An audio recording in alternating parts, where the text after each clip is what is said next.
নাহমাদুহু ওয়া নুসাল্লি আলা রাসূলিল কারীম। ইদানিং লক্ষ্য করা যাচ্ছে বিভিন্ন শ্রেণী ও পেশার মানুষ বর্তমান সরকারের কাছে তাদের দাবি দাওয়া নিয়ে মাঠে নেমেছে, আন্দোলন করছে, বিক্ষোভ করছে।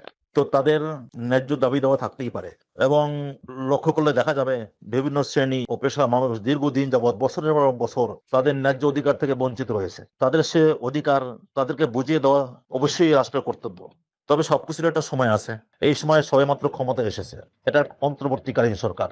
তারা এমন এক সময় ক্ষমতায় এসেছে যখন দেশের প্রশাসনিক ব্যবস্থা অনেকটা ভেঙে পড়েছিল, বিভিন্ন বিভাগ স্থবির হয়ে পড়েছিল, অনেক বড় এক বিপ্লব দেশে ঘটে গেছে, প্রতি বিপ্লবের আশঙ্কা রয়ে গেছে। এই অবস্থায় আমাদেরকে তো এই সরকারকে সময় দেওয়া উচিত, যাতে তারা প্রশাসনিক কাঠামোকে আবার সক্রিয় করে তুলতে পারে, তারা সব দিক গুছিয়ে আনতে পারে, যেসব বিভাগ স্থবির হয়ে পড়েছে তাদেরকেও সচল করে তুলতে পারে। আবার এই মুহূর্তে দেশে অনেক বড় দুর্যোগ দেখা দিয়েছে, বিস্তীর্ণ এলাকার মানুষ বন্যা কবলিত। এ অবস্থায় ত্রাণ কার্য পরিচালনা করা এবং বিপুল সংখ্যক বন্যার্ত মানুষকে উদ্ধার করে আনা, এটাও সরকারের অনেক বড় দায়িত্ব। তারপরে সামনে রয়েছে গণভোটের ব্যবস্থা। অন্তর্বর্তীকালীন সরকারের এটা এক বড় দায়িত্ব, যে অংশগ্রহণমূলক নিরপেক্ষ এক গণভোটের ব্যবস্থা করা, এটা তাদের অনেক বড় দায়িত্ব। এই সব দায়িত্ব তারা তারা যাতে পালন করতে পারে, সেজন্য তাদেরকে তো সুযোগ দিতে হবে, তাদেরকে সব দিক গুছিয়ে আনার অবকাশ দিতে হবে। আমরা দীর্ঘ সময়ে ধৈর্য ধরেছি, এই পেশাজীবীরা, বিভিন্ন শ্রেণীর মানুষ বঞ্চনার শিকার বছরের পর বছর হয়েছে, এতে কোনো সন্দেহ নেই।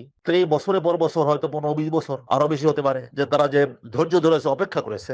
তো এখন তড়িঘড়ি করে যদি সেই দাবি আদায় করে নিতে চাই, তাহলে তো সরকারকে একটা বিব্রতকর অবস্থা ফেলে দেওয়া হবে। তারা যদি সব দিক গুছিয়ে না এনে এখন এসব দাবি দেওয়া পূরণের পিছনে পড়ে যায়, তাইলে হিতে বিপরীত হতে পারে।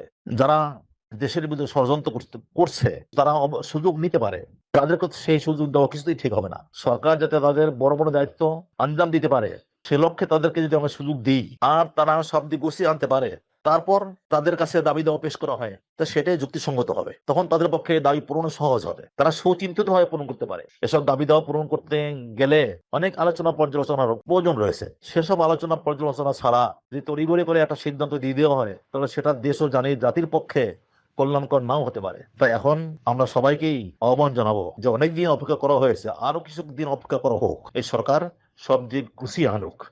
আমাদের সরকারকে সেই সময় দেওয়াই না, বরং সহযোগিতা করতে হবে। আমরা সহযোগিতার মনোভাব নিয়ে সরকারের পাশে দাঁড়াই, তাহলে ইনশাআল্লাহ এর দ্বারা আমরা সবাই উপকৃত হব। আল্লাহ তাআলা আমাদেরকে আরো বেশি ধৈর্য ধারণের তৌফিক দান করুন।